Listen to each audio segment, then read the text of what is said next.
The quiet universe. Cosmic inflation. The first whisper of time and why we are still testing it. There may have been a moment, far earlier than any star, earlier than any atom, when the universe grew at a pace that sounds impossible. Not a steady expansion, but a sudden swelling of space itself. This episode is a calm, documentary-style analysis of that idea, cosmic inflation. We'll treat it as a scientific framework, powerful, widely used, and still tested. When something is uncertain, we'll label it. When something is a hypothesis, we'll say so. And when we use visuals, treat them as AI, CGI, scientific visualizations, not real footage. Now, take a slow breath.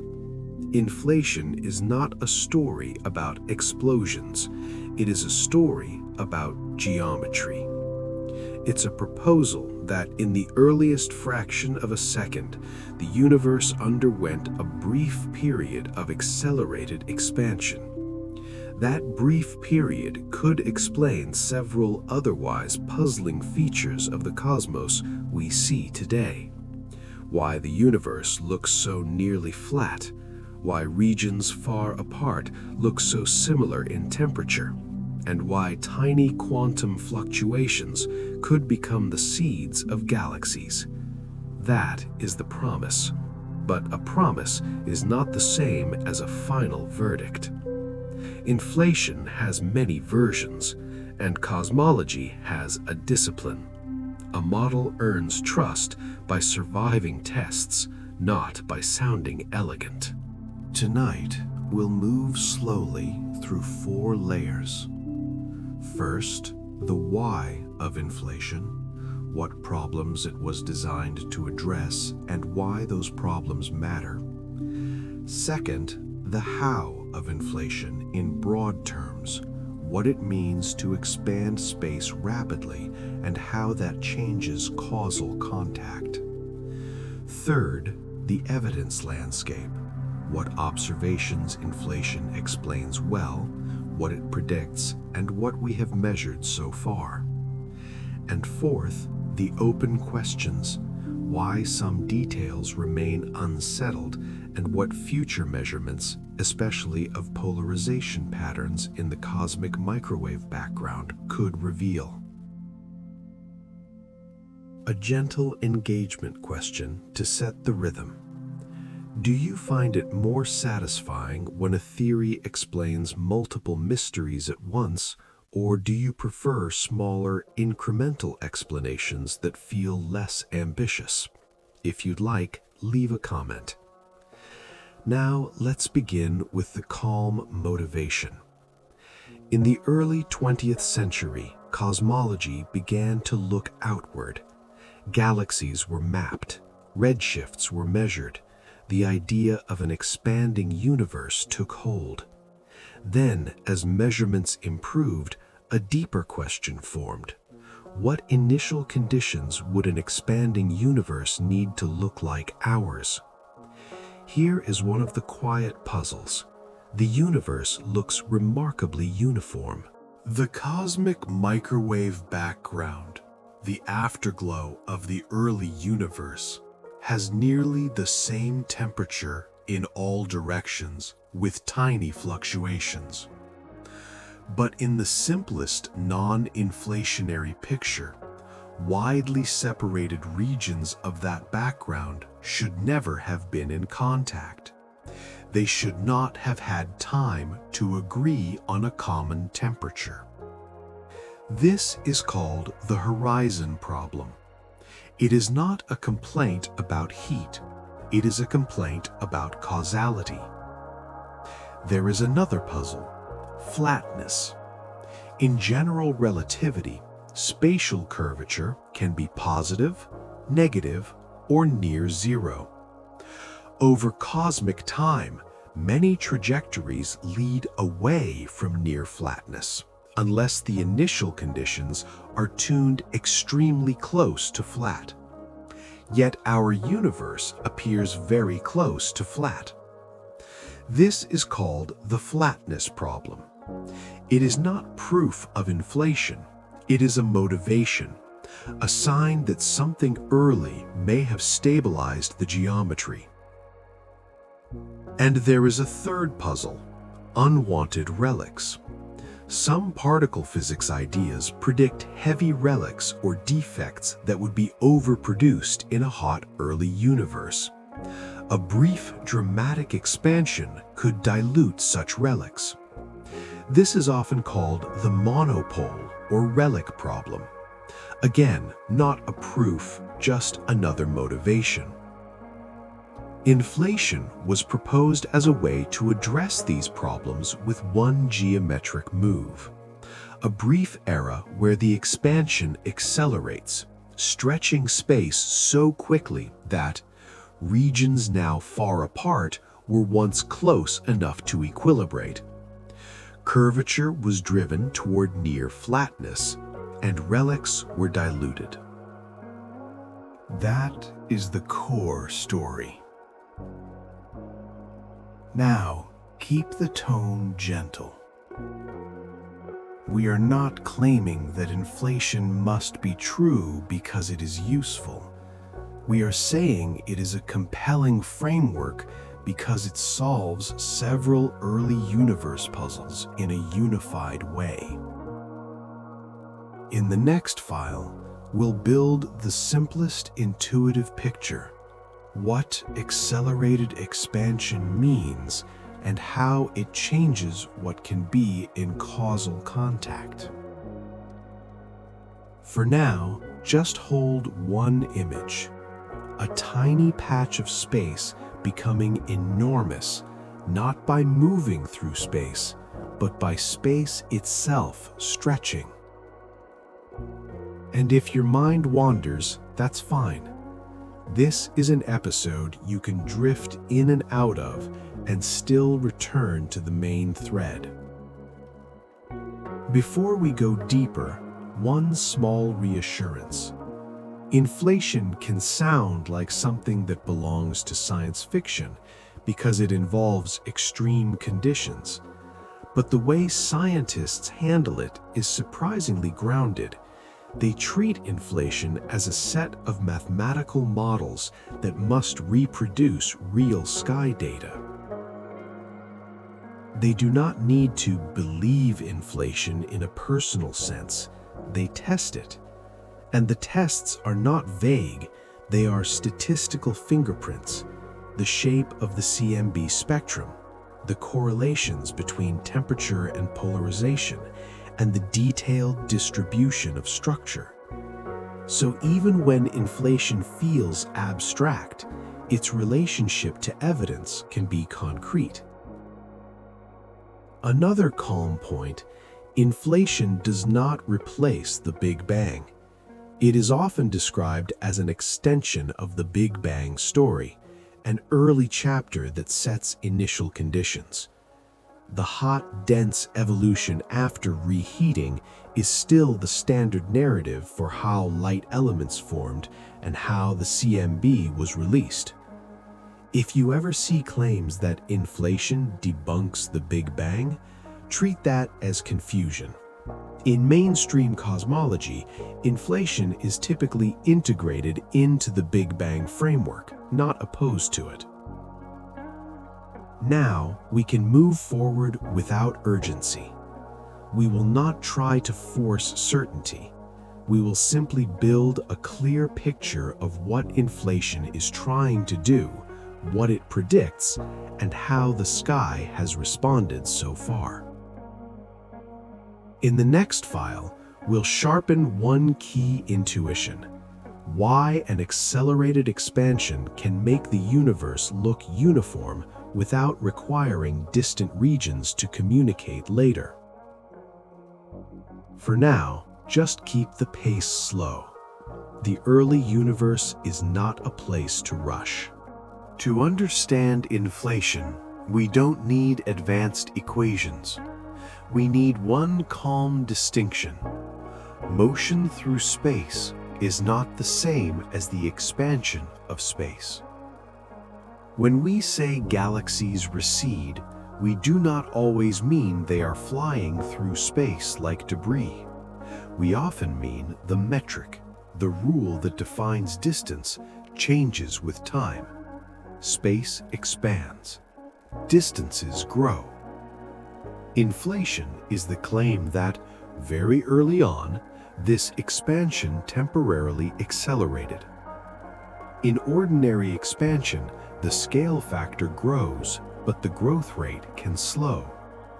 In inflation, the scale factor grows in a way that makes the universe expand faster and faster for a brief interval. Now here's why that matters for causality. In a non-inflationary early universe, the horizon, the maximum distance over which signals could have traveled, grows with time. At the time the cosmic microwave background was released, the horizon size was limited. So widely separated regions should have been independent. Inflation changes the causal story by reshaping the timeline. Imagine a small region that was once in causal contact. In that region, light and particles could mix. Temperatures could equilibrate. Then inflation stretches that region so dramatically that later those points are far apart, far beyond each other's horizons at recombination. So inflation doesn't force distant regions to communicate later. It says they communicated earlier, before being stretched apart. This is the horizon problem solution in one sentence. Far apart regions look similar because they were once close. Now, flatness. Curvature behaves like a quantity that becomes less important when the universe expands rapidly. In a simple analogy, think of a small patch on a large sphere. As the sphere grows, the patch looks flatter. Inflation makes the observable patch of the universe look extremely close to flat, even if the global geometry might be slightly curved. Again, this is not a proof. It is a reason inflation is attractive. It makes near flatness a natural outcome. Now, the delicate question: what causes inflation? Many inflation models introduce a field, often called the inflaton, with an energy density that behaves like a kind of vacuum energy for a short time. This energy density can drive accelerated expansion. Integrity note: the inflaton is not a confirmed particle. It is a model ingredient. Some versions link inflation to known physics. Others treat it as an effective field. The details are still open. But we can keep the physical intuition simple. If, for a short time, the universe's energy density is dominated by something with negative pressure, something vacuum-like, then general relativity allows accelerated expansion. This is similar in spirit to how dark energy drives accelerated expansion today, though the energy scales and contexts are different. We should not conflate the two, but the mathematical idea is related. A vacuum-like component can make expansion accelerate. Now, how does inflation end? In many models, the inflation-driving energy decays or converts into ordinary particles and radiation. This is called reheating.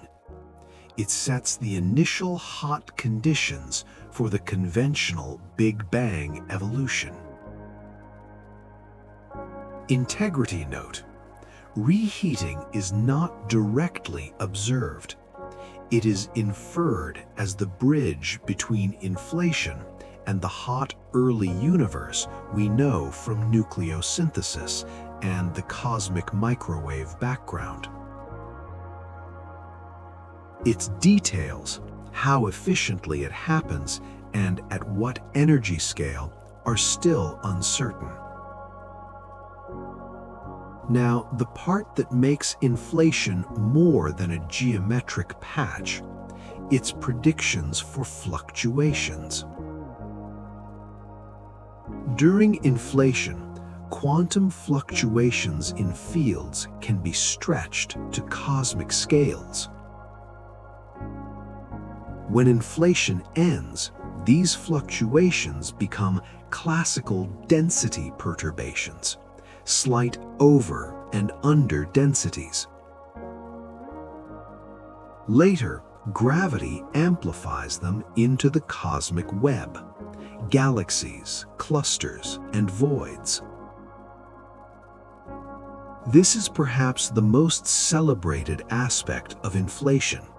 It turns quantum noise into the seeds of structure. But again, precision matters. Different inflation models predict slightly different statistical patterns. How the fluctuations depend on scale, how Gaussian they are, and whether there are certain small deviations from perfect simplicity. In the next file, we'll connect these predictions to the main evidence source, the cosmic microwave background, including its temperature fluctuations and polarization. For now, hold a calm image, a tiny random ripple stretched until it becomes a pattern across the sky. A useful way to think about horizons is to imagine a calm communication sphere. At any moment, there is a region of space from which light has had time to reach you. That region defines your horizon. In the early universe, the horizon was small because there had not been much time. Without inflation, the CMB would be composed of many patches that never spoke to each other. It would be like a quilt of independent temperatures. The fact that it is so uniform suggests that somehow the patches were once connected. Inflation provides that connection by reshaping the timeline, not by speeding up signals. Now, it helps to be careful about language. Inflation is sometimes described as faster than the speed of light. What that really means is that the expansion of space can increase the distance between 2 points faster than light could traverse that growing distance. This does not violate relativity, because relativity limits motion through space, not the expansion of space itself. This is a subtle but important integrity point, and it allows an intuitive image. During inflation, distances can grow so fast that regions that once shared the same environment become causally separated afterward. Now about reheating again. Reheating is sometimes pictured as a sudden burst that fills the universe with hot particles, but the details can be gradual. The key requirement is simply that inflation ends and the energy driving it is converted into the thermal bath that leads into standard hot Big Bang evolution. Different reheating histories can change how we connect early inflation parameters to later observables. So when you see precision constraints on inflation models, you may also see assumptions about reheating embedded in them.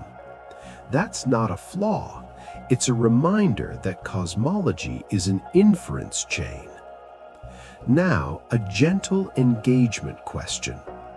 When you imagine the earliest universe, do you picture it as a physical place with stuff, or more as a changing geometry, a set of rules about distance and time?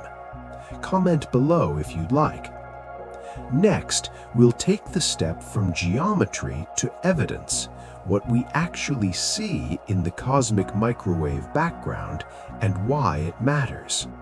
The cosmic microwave background, often called the CMB, is one of the most important documents the universe has left us. It is not a photograph of galaxies.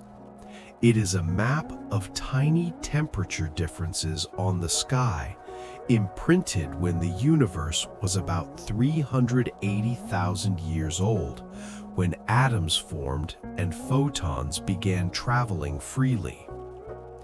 Inflation's power is that it offers a natural origin for those tiny differences.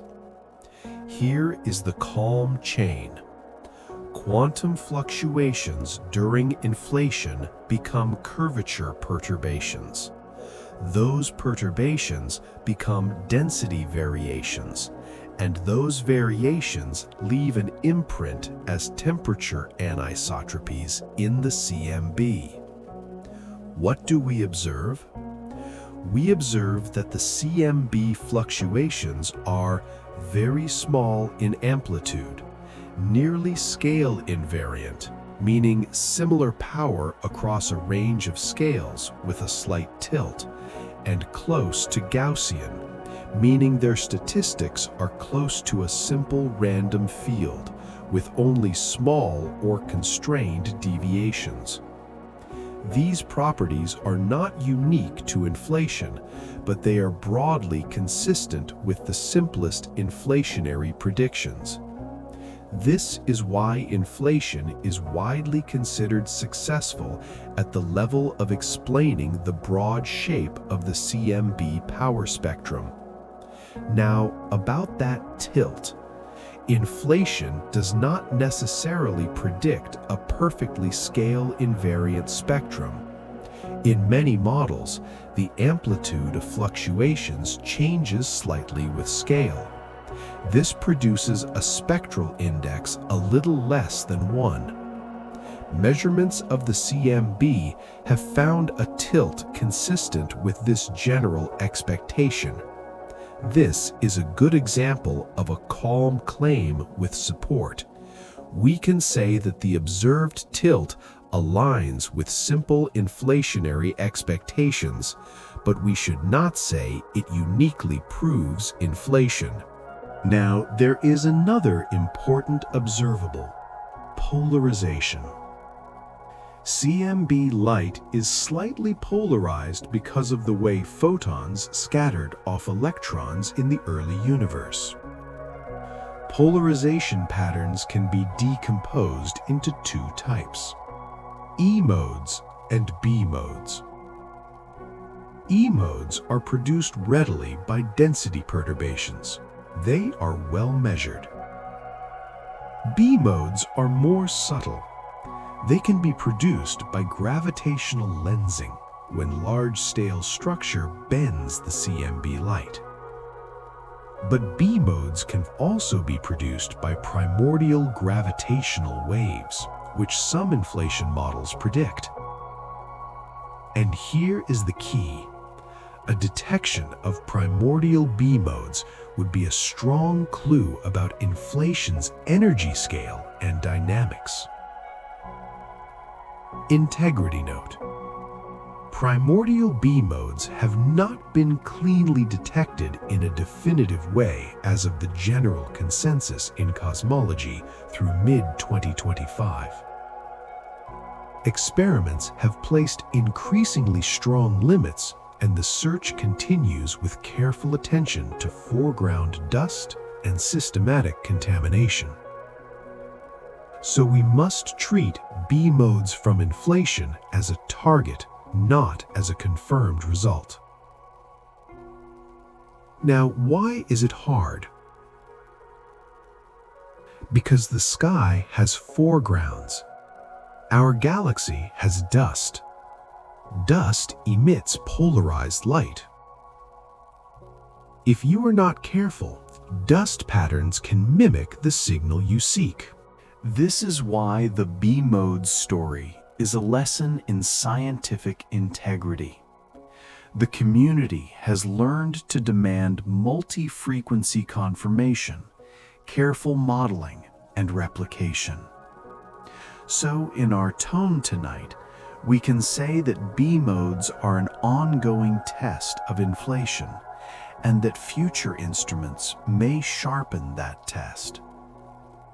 Now, beyond the CMB, there are other clues. Large-scale structure surveys, galaxy clustering, and the distribution of matter also carry information about the primordial spectrum. So do measurements of the Lyman alpha forest and other probes. Together, these help constrain how primordial fluctuations behaved across scales. Now, let's keep the mood restful. If you're drifting, you can hold a simple image. A faint pattern in the CMB is the shadow of the universe's earliest ripples.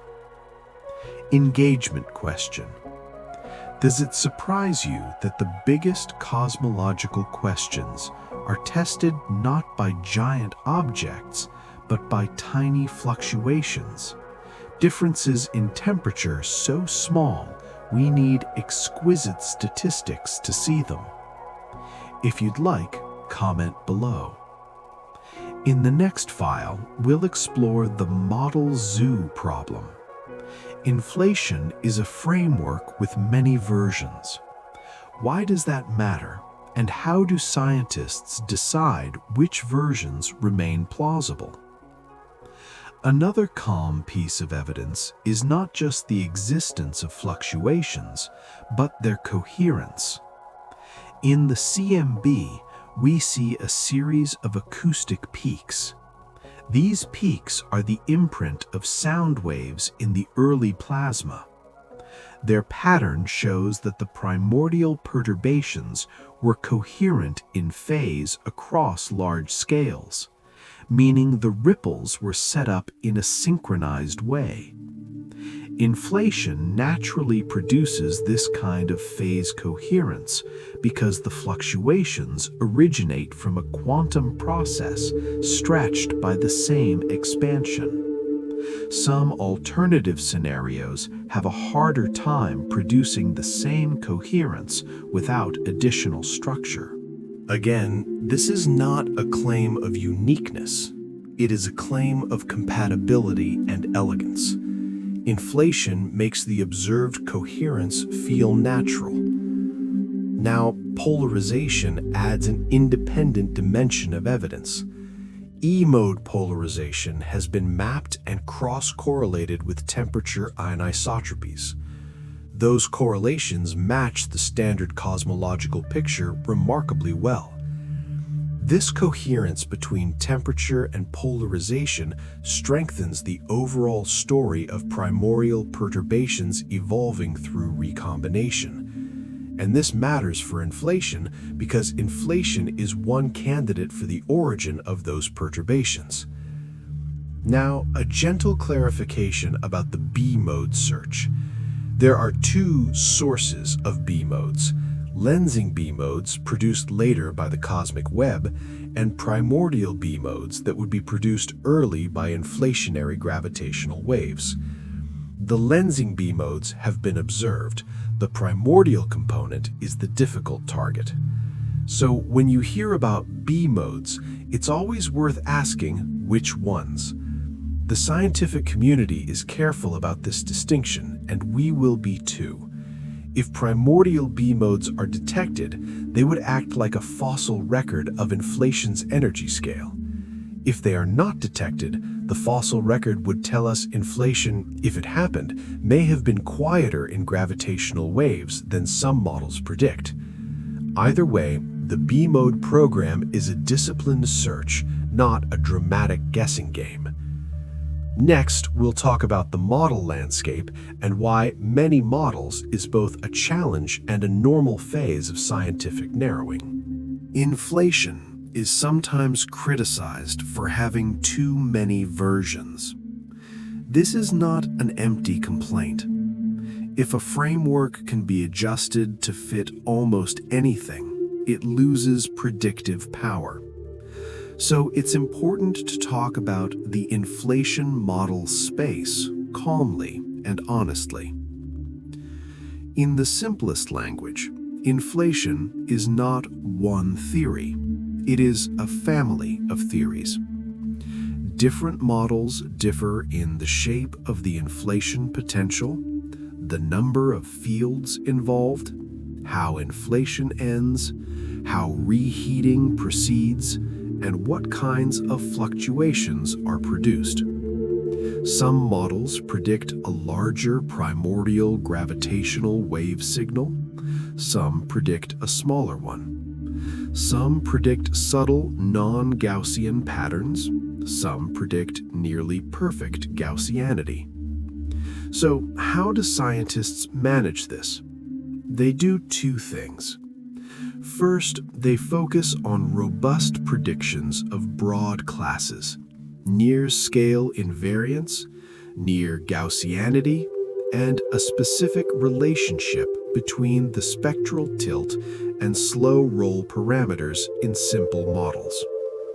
Second, they narrow the field using observational constraints, limits on the tensor to scalar ratio, a measure of primordial gravitational waves, limits on non-Gaussianity, and constraints from the shape of the power spectrum. In other words, the model zoo is not unbounded. It is fenced in by data. Still, it's fair to say that inflation is flexible. So it's also fair to say that the strongest validation of inflation would come from a distinctive signature not easily mimicked by alternatives. Primordial B modes are one such signature. A very specific pattern of non-Gaussianity could be another. Features in the primordial power spectrum, small deviations from smoothness, could also be clues, though those can have multiple interpretations. Now, let's also acknowledge that inflation was motivated by problems defined within a certain cosmological narrative. That narrative assumes the universe began in a hot, dense state and expanded. Inflation is an early time extension meant to explain initial conditions. Alternative ideas exist: bouncing cosmologies, ekpyrotic scenarios, and other frameworks that attempt to address the same puzzles with different early time histories.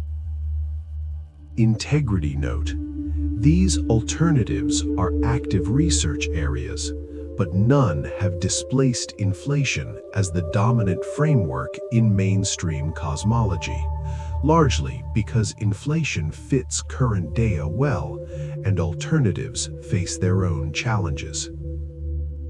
But we should not claim that alternatives are impossible. We can say they exist and are tested. Now, a calm philosophical point. Cosmology is not only about describing what happens, it is also about deciding what kind of explanation counts as satisfying. Inflation is satisfying because it makes multiple features of the universe feel natural rather than tuned. But satisfaction is not proof. Only evidence is proof. So, the community holds inflation in a pragmatic posture. It is the leading framework. It is consistent with many observations, and it remains under test. This posture is exactly what we want for a sleep-friendly documentary. A strong idea held with humility. Engagement question. Do you feel more comfortable with a framework that has many possible versions because it is adaptable? Or does that make you uneasy because it feels less uniquely predictive? If you'd like, comment below. In the next file, we'll explore one of the most subtle issues: initial conditions and the beginning question. Does inflation truly explain the beginning, or does it push the mystery back one step? There is another reason the model zoo exists. We do not yet know the underlying high-energy physics. Inflation likely occurred at energies far beyond what we can produce in accelerators. So we often model it with effective field theory, an approach that describes the relevant degrees of freedom without claiming to know every microscopic detail. Effective theories can be powerful. They can also be flexible. So the goal is to extract predictions that do not depend too strongly on arbitrary choices. This is why the community emphasizes consistency relations, robust statistical properties, and minimal assumptions. And as data improves, the zoo shrinks. Some models that once seemed plausible have been strongly constrained by limits on the tensor-to-scalar ratio. Others have been constrained by non-Gaussianity bounds. The narrowing is real. It can feel slow, but it is the hallmark of a mature field. Start with possibilities, then let the sky decide which ones remain. Now, a calm reminder about public communication. Inflation is sometimes presented as the theory that explains everything. That is not the best way to describe it. A better description is, inflation is a leading early universe framework that makes several observed features of the cosmos more natural, and that produces primordial perturbations consistent with data. That is already strong. It doesn't need exaggeration. Next, we'll approach the beginning question carefully, because this is where curiosity and speculation often blend. One more calm point about the many models concern. In the early days of many scientific ideas, the first task is not to find the final unique mechanism. It is to find a stable phenomenological description, what the data is telling you in broad strokes. Inflation, in that sense, may be in a stage where the phenomenology is strong and the microphysics is still being narrowed. That is a normal scientific trajectory, not a weakness unique to cosmology. A common misunderstanding is that inflation explains the beginning of everything. Inflation is not necessarily a beginning. It is an early era. In many inflation models, inflation begins under certain conditions and then ends. But what sets those conditions? What came before inflation, if anything? These questions remain open, and they are part of why cosmology stays humble. Some models of inflation are eternal in a certain sense. In eternal inflation, inflation continues in some regions of space while ending in others, creating pocket universes or bubbles. This idea is sometimes connected to the multiverse. Integrity note: eternal inflation and multiverse interpretations are speculative and controversial. They are not established empirical facts. They arise as possible consequences of certain models, but direct observational confirmation is not currently available in a clear, widely accepted form. So we should treat them as hypotheses, not conclusions. Now, why do these ideas appear? Because inflation is driven by an energy field, and quantum fluctuations can cause that field to vary. In some scenarios, fluctuations can keep inflation going in some patches, while other patches roll down the potential and reheat. This creates a mosaic of regions with different histories. This is one reason inflation touches philosophical questions about predictability and testability. If a multiverse exists in a way that is forever causally disconnected from us, then it may not be scientifically testable in the usual way. Some researchers argue that there may still be indirect tests, like signatures of bubble collisions. Others argue that these are too model-dependent and too uncertain to count as strong evidence. So we keep the boundary clear. Inflation as a solution to early universe puzzles is a mainstream scientific framework supported by its consistency with observed primordial fluctuation patterns. Eternal inflation and multiverse claims are more speculative extensions. Now let's return to a more grounded question. What does inflation predict about the statistical character of primordial fluctuations? If fluctuations are Gaussian, then the universe is seeded by random noise with a simple distribution. If there is measurable non-Gaussianity, then something more complex happened, perhaps multiple fields or non-standard dynamics. So far, measurements strongly constrain non-Gaussianity, and the simplest picture remains viable. But the constraints themselves are part of the story. They tell us how simple the early universe may have been. Another grounded question is whether the primordial spectrum has features. A perfectly smooth spectrum is a simple prediction of many slow-roll models. But certain potentials or events during inflation could create small bumps or oscillations. Some analyses look for these features. So far, any hints are not widely accepted as decisive. The early universe appears remarkably simple, but we continue to test that simplicity. Now, let's touch the beginning question in a sleep-friendly way. Imagine a door in a dark hallway. Inflation opens the door to explain what happens after you step through, but it may not tell you who built the hallway. This is not a failure, it is a boundary. Science often works by expanding what we can explain, while leaving some questions open. Engagement question. Do you prefer when cosmology stays inside testable boundaries?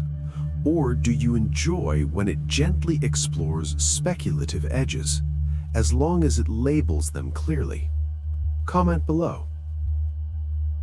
In the next file, we'll move to one of the best practical tests of inflation, the search for primordial gravitational waves and their imprint in the CMB polarization.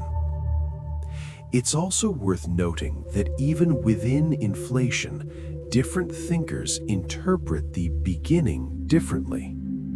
Some treat inflation as a practical description of what happened after some unknown quantum gravity era. In that view, inflation is not the first chapter.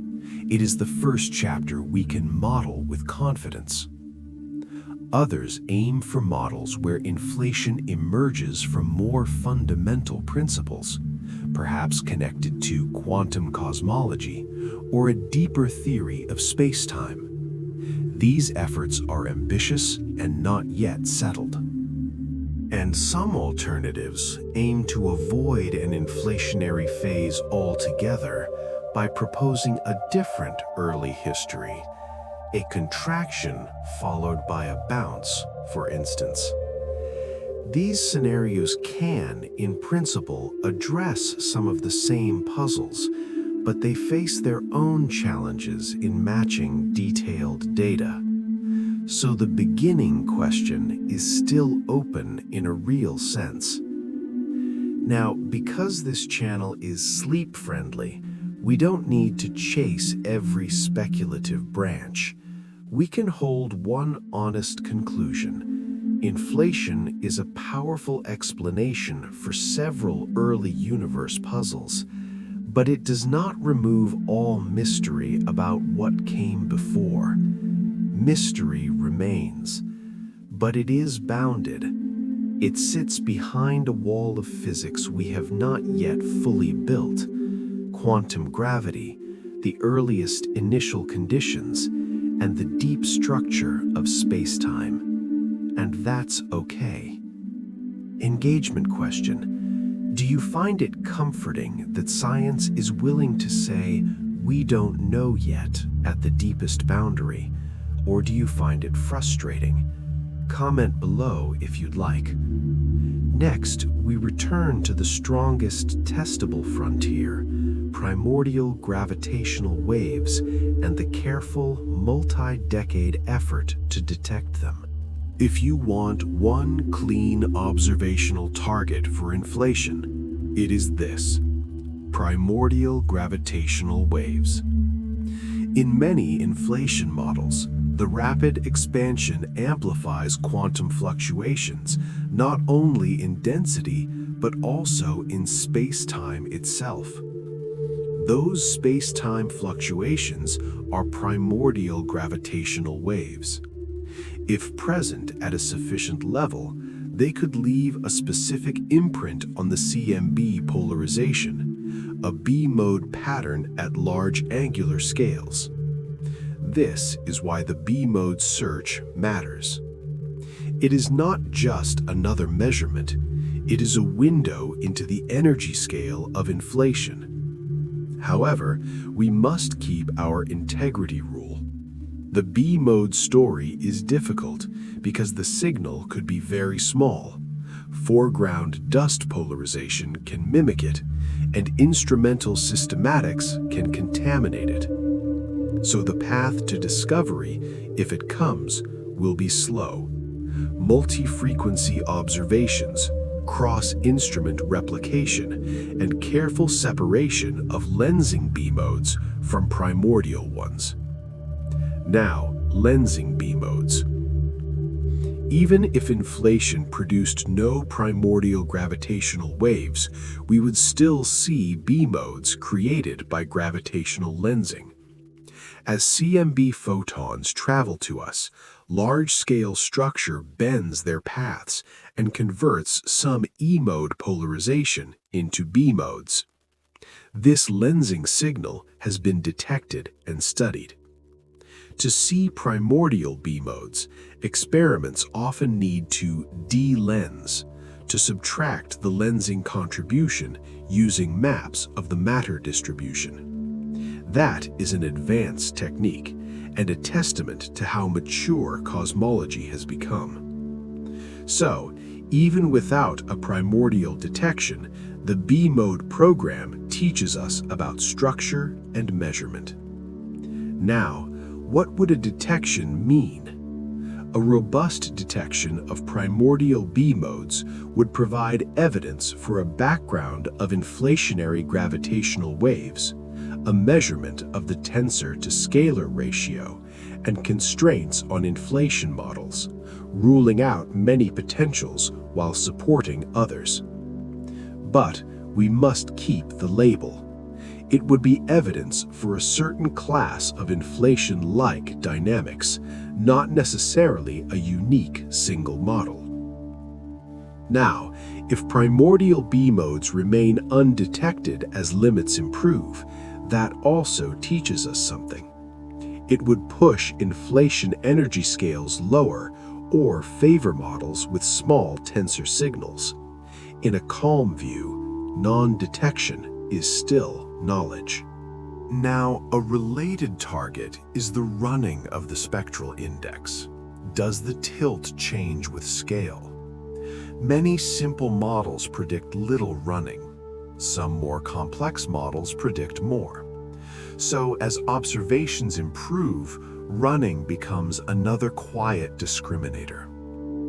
And there are other subtle targets: isocurvature modes, primordial features, and the detailed statistical character of the perturbations. These are the ways cosmology moves from a big idea to a measured early universe. Engagement question. If a future experiment announced a careful, replicated detection of primordial B modes, would it feel like confirmation of inflation to you, or would you still see it as one more clue in a larger puzzle? Comment below. In the next file, we'll shift from the CMB to the later universe, how the cosmic web, galaxies, and large-scale structure preserve echoes of primordial physics.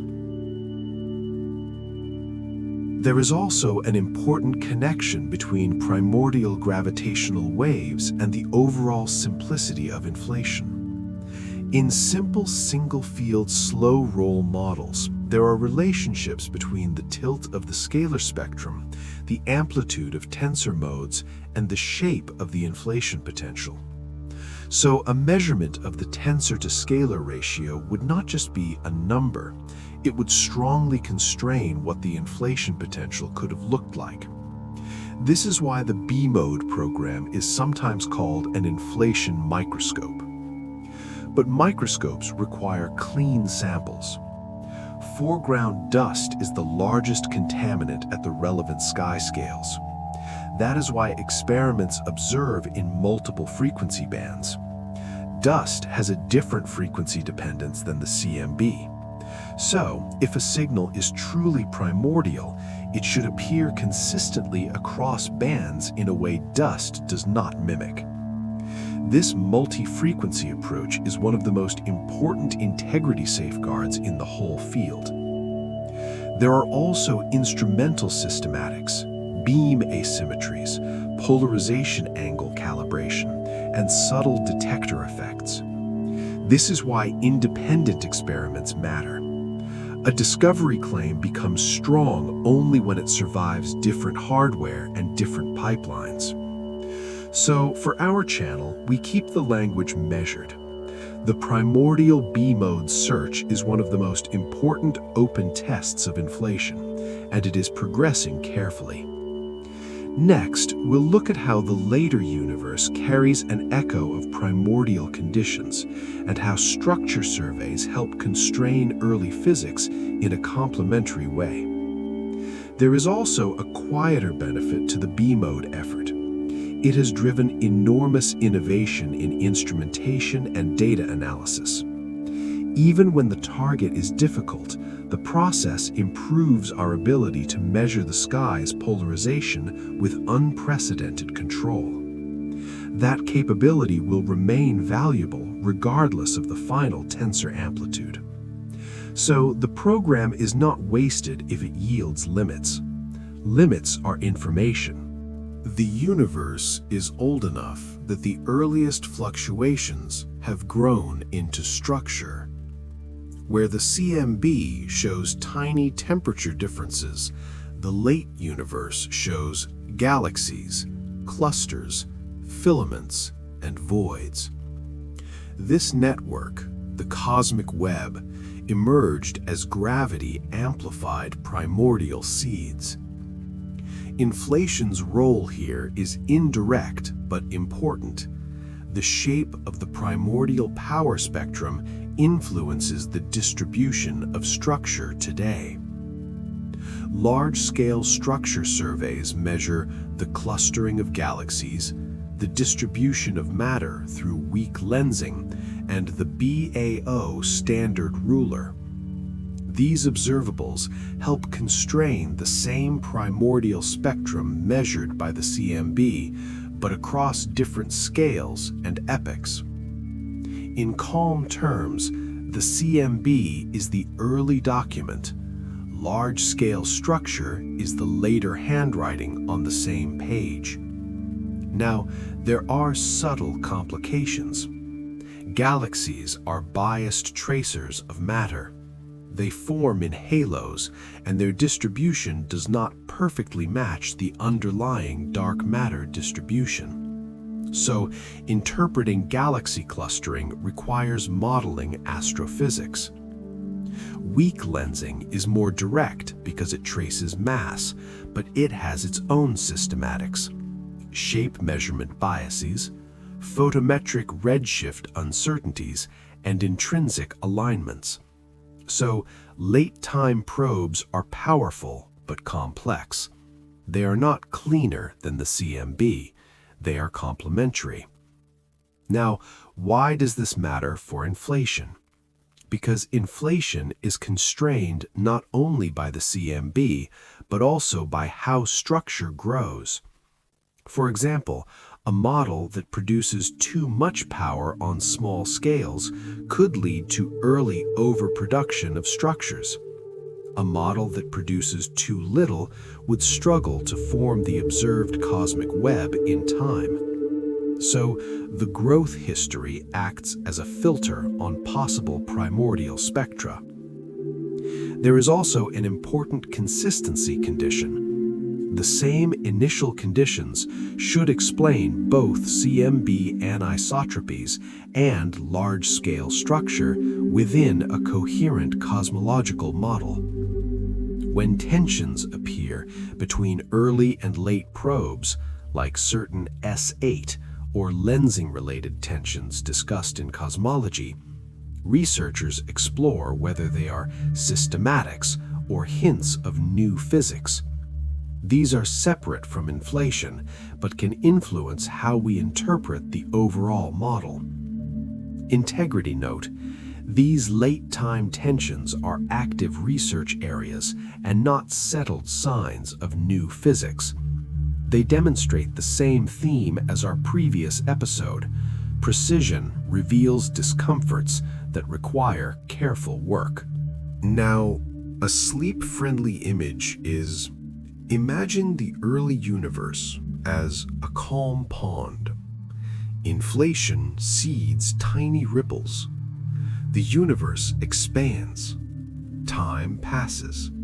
Gravity deepens some ripples into valleys and raises others into ridges.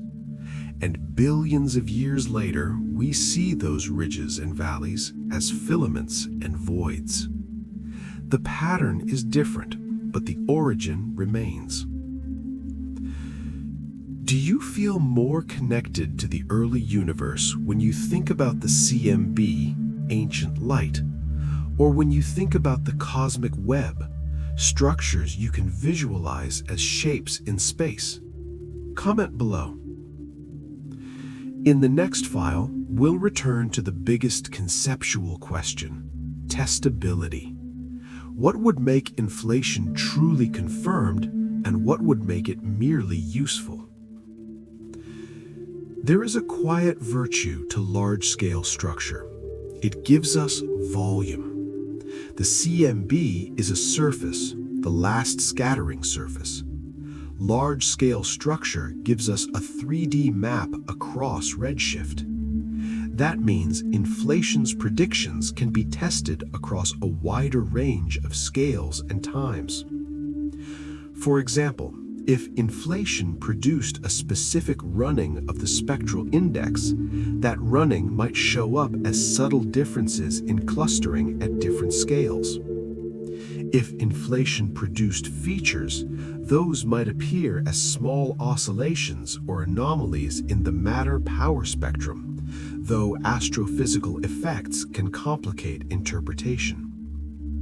This is why combining probes is so powerful. The same primordial physics leaves different kinds of imprints in different epochs. And combining probes also helps protect integrity. If a feature appears in one dataset but not another, that hints at systematics. If it appears consistently across multiple probes, it becomes more compelling. Now, if you are listening for sleep, you don't need to remember technical names like power spectrum. You can remember a simple idea. The cosmic web is the grown-up version of the CMB ripples. One is the seed pattern, the other is the grown forest. Engagement question. Do you prefer cosmology that feels like reading a single clean document, the CMB, or cosmology that feels like surveying a vast landscape, the cosmic web? Comment below. Next, we'll talk about testability in a more direct way, what inflation gets right, what it still hasn't delivered, and what would count as decisive. A subtle but important detail is that late-time astrophysics can imitate or obscure primordial signatures. Baryonic feedback, how gas, stars, and black holes influence matter distribution, can reshape small-scale clustering. So when surveys push to smaller scales, modeling becomes critical. That is why many inflation constraints rely most heavily on large scales, where linear physics dominates and astrophysical complexity is reduced. A framework becomes scientific when it can be tested in a way that can, in principle, fail. Inflation passes this criterion in some ways. It makes predictions about the statistical properties of primordial fluctuations that are testable and have been measured. But inflation also faces the challenge of multiplicity. Many models can produce similar broad predictions. So what would count as a deeper confirmation? In a calm and practical sense, confirmation comes from distinctive signatures that narrow the model space dramatically. Primordial B modes would be one such signature. A specific pattern of non-Gaussianity could be another. Certain sharp features in the power spectrum, if detected robustly, could point to specific dynamics. But even then, cosmology is careful. A signature must be reproduced, robust to foregrounds and systematics, and consistent with other probes. Now, what would make inflation fail? There are a few conceptual failure modes. If future measurements showed primordial fluctuations are not adiabatic in the expected way, if isocurvature modes were strong and inconsistent with inflationary expectations, certain classes of models would be challenged. If the spectrum had a shape incompatible with any reasonable inflation potential, that would be serious. If non-Gaussianity were detected at a level inconsistent with slow-roll inflation, the simplest versions would be ruled out, though more complex models might survive. And if a consistent alternative framework explained the same data better with fewer assumptions, the community could shift. So inflation is not unfalsifiable, but its broad success makes failure less likely unless a strong new contradiction appears. Now, about the multiverse question again. Some versions of inflation lead naturally to a multiverse, but the scientific status of multiverse claims depends on whether they can produce distinctive observable signatures. This is debated. So, in the calm universe style, we keep it as a labeled edge, interesting, but not settled. Now, a calm honesty about cosmology. We are studying an era of the universe that we cannot reproduce in a laboratory. We rely on the sky as our data. That means cosmology is often a science of inference. Inference can be rigorous, but it must be humble. So the best way to talk about inflation is, it is a leading explanation for early universe initial conditions, consistent with current data, and tested through multiple observational channels. That is already impressive. Engagement question. Do you think cosmology should aim for unique theories, one inevitable explanation, or are you comfortable with a landscape of possible early universe histories that data gradually narrows? Comment below. In the next file, we'll gather the open questions: the energy scale of inflation, reheating, initial conditions, and the relationship, if any, between inflation and dark energy today. A calm way to evaluate inflation is to separate three kinds of success. First, explanatory success. Inflation makes the horizon and flatness puzzles feel less tuned. This is not a measurement, but it is a conceptual achievement. Second, predictive compatibility. Inflation predicts a spectrum of primordial fluctuations with properties broadly consistent with what we observe. This is a stronger form of success because it touches data. Third, distinctive predictions. Signals like primordial tensor modes, specific non-Gaussian patterns, or sharply defined features that would strongly narrow the model space. This is the frontier success inflation is still chasing. Right now, inflation has strong explanatory and compatibility success. Its most distinctive signature, primordial B modes, remains an open target. This is an honest status, not a failure, not a victory, an ongoing test. Now, it's also true that alternative early universe scenarios can be engineered to reproduce some of the same broad statistics. So the field continues to ask, what signature is hard to imitate? That question drives instrument design and survey strategy. And it also drives the careful language we use in this channel. We do not say proven when we mean consistent so far. Now, there is a deeper layer, theoretical naturalness. Some inflation models require less tuning than others. Some fit more naturally into particle physics frameworks. These considerations matter to theorists. But nature is not obligated to prefer what we find natural. So in public communication, we keep the emphasis on evidence. Next, we'll summarize the open questions in a structured way and close calmly.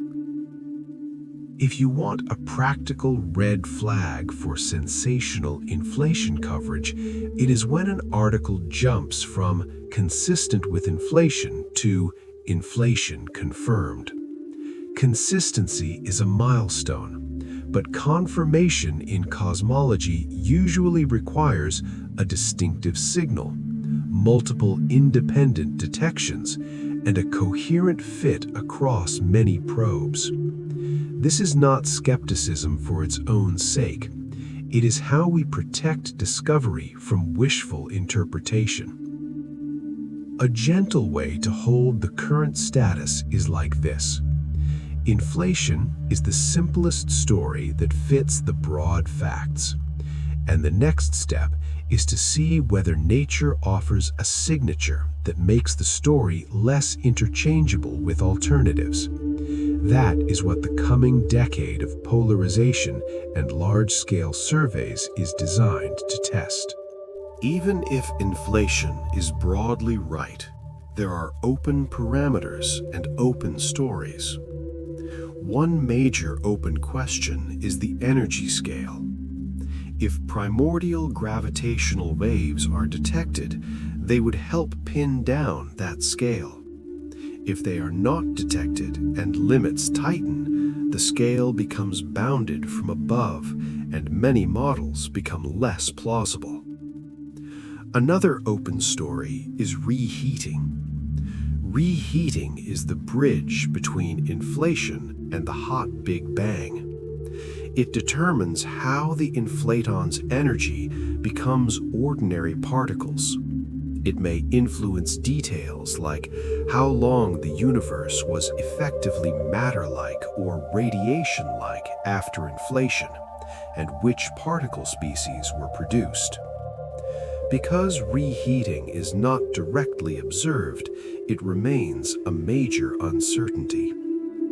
Then there are questions about initial conditions. Does inflation require special initial conditions to start, or does it emerge naturally from a wide set of starting states? Different models answer differently. This is an active conceptual area. There is also a question about how inflation relates to particle physics. Is the inflaton a real field connected to known physics? Is it connected to the Higgs or other sectors, or is it an effective description of something deeper?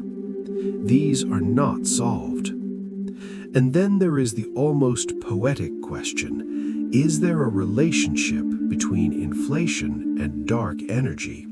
Both involve accelerated expansion, but they occur in very different regimes and likely involve different physics. It is tempting to unify them, but unification is not guaranteed. So for now, it is a suggestion, not a conclusion. Now, there are also observational frontier questions. Could we detect relics from inflation beyond the CMB? For example, a primordial gravitational wave background at frequencies accessible to different detectors, or subtle imprints in 21-centimeter cosmology. These are ambitious programs, not current facts. The calm stance is, the early universe still has secrets, but we have a growing list of methods designed to listen. Engagement question. Which open question feels most compelling to you? The energy scale, reheating, initial conditions, or the link, if any, to dark energy? Comment below. In the final file, we'll summarize the honest state of inflation as a framework, separate what is well supported from what is speculative, and end with a gentle invitation to continue listening. Let's list the open questions the way a careful researcher might. 1. The mechanism. What is the inflaton if it is a field? Is it a new field or an effective description? 2. The potential shape. What was the energy landscape that drove inflation? Different shapes predict different tensor amplitudes and spectral properties. 3. The energy scale. How high did inflation sit on the energy ladder? This is linked to primordial gravitational wave amplitude. 4. Reheating. How did the inflationary energy become the hot plasma of the early universe? What particles were produced and how efficiently? 5. Initial conditions. How generic is the onset of inflation? Does it require a special starting state? 6. Extensions and edges. Is eternal inflation generic or avoidable in realistic models? If it occurs, does it leave observable imprints or remain beyond testability? Each question is active. None require dramatic storytelling. They require patient measurement and careful theory. Now, a gentle reminder. Cosmology has progressed dramatically in the last few decades by focusing on what the sky can actually tell us. The best future progress will likely come the same way. So, as you listen, you can hold a calm confidence. Even when answers are incomplete, the method is rigorous. In the final file, we'll land the episode with a clean separation. What we know, what we infer, what we're testing, and what is speculative. There is also a quiet methodological point that helps keep expectations realistic. Some open questions may not be resolved by one kind of observation alone. Reheating, for example, may require a combination of CMB constraints on the expansion history, large-scale structure measurements, and particle physics insights. Similarly, initial conditions may remain partly theoretical unless a distinctive observational signature emerges. So, when you think about the future of inflation tests, it can help to imagine a network.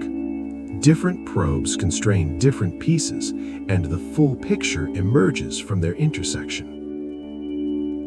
In a gentle phrase, cosmology is triangulation.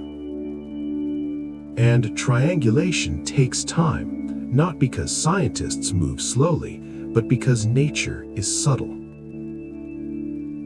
If you want one calm mental model for progress, it is the slow shrinking of a possibility space. As measurements improve, the range of potentials, reheating histories, and tensor amplitudes that remain plausible becomes narrower. Even without a headline discovery, that narrowing is a form of knowledge. And it is exactly how science often advances, by elimination as much as by revelation. A final integrity reminder for this section. When you see a new constraint or a new anomaly, it is best to ask whether it persists across independent datasets. Single survey surprises happen. Persistent cross-survey patterns are what change the map. Let's close with calm clarity. Inflation is an early universe framework proposing a brief period of accelerated expansion. It was introduced to explain why the universe looks so uniform, so nearly flat, and so free of certain unwanted relics. It also offers a natural origin for the tiny primordial fluctuations that seeded the cosmic web. What is strongly supported? The universe did have primordial fluctuations with properties that match a simple, nearly scale invariant, nearly Gaussian spectrum. This is measured in the CMB and echoed in large-scale structure. Inflation is one of the strongest and most widely used frameworks for explaining that pattern. What is still under test? The detailed microphysics, the field or mechanism that drove inflation, the energy scale, and the details of reheating. And what remains a key observational target? Primordial gravitational waves, especially through a robust detection of primordial B-mode polarization. This remains an active search, with careful attention to foreground dust and instrumental systematics. What is openly speculative? Ideas like eternal inflation and multiverse interpretations, which may arise from some models but lack definitive empirical confirmation. In this channel, we treat those ideas as labeled possibilities, not as established realities. If you remember one gentle takeaway from tonight, let it be this. The early universe may have been shaped by a short, powerful geometric phase. And even if we cannot watch it directly, we can test its echoes in the sky, slowly, carefully, and honestly. If this episode helped you relax, you can support the quiet universe in a quiet way. Like the video, subscribe for more calm cosmic documentaries, and share it with someone who enjoys falling asleep to gentle science. One last question before we fade out. Do you think inflation will eventually be pinned down to a specific mechanism, or will it remain a useful framework with multiple viable versions? If you'd like, leave a comment. Now, let the idea soften. A faint ripple becomes a pattern becomes a galaxy, and the universe continues, quietly, whether we fully understand its first whisper or not. The quiet universe. If you want to describe inflation in one sentence that stays honest, it might be, a short, early, accelerated expansion is a leading framework that explains the universe's large-scale simplicity and seeds its small-scale complexity, and it remains under active observational test. That sentence avoids exaggeration, it respects uncertainty, and it captures why inflation remains central in cosmology. Now we'll end the way we began, quietly. A fraction of a second, a stretching of geometry, a whisper of fluctuations, and then a long, slow universe where those whispers grow into galaxies. You don't have to solve it tonight. You only have to let the idea pass through, calmly. Before we fade out, let's place one final integrity marker. Inflation is widely used because it organizes data well and because it offers a plausible early mechanism for initial conditions. But cosmology does not grant permanent status. The framework stays on the table as long as it continues to match new measurements. That is the discipline. So, when future surveys refine polarization maps, and when the statistical limits on tensors and non-Gaussianity tighten, inflation will either become more specific or be forced into new forms, or, in the far future, perhaps be replaced. For now, the calm truth is, inflation is a leading chapter we can read, even if the earliest page is still faint. If you're listening at night, you don't need to decide where you stand. You can simply enjoy the idea that the universe left us clues in patterns so delicate they require generations of careful work to decode. No drama, just patience. And if you'd like to keep drifting through calm cosmic topics, you can support the quiet universe quietly. Subscribe and return whenever you want the universe to be a gentle background.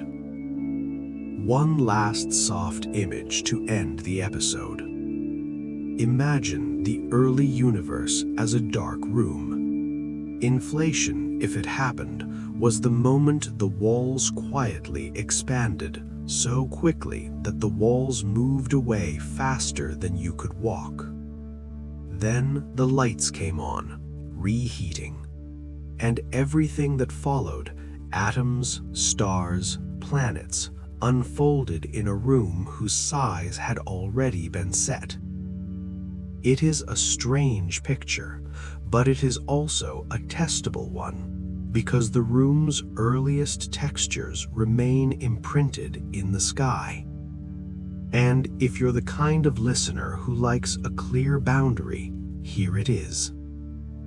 We can confidently say the universe had primordial fluctuations with a simple statistical character. We can confidently say those fluctuations seeded the structures we see.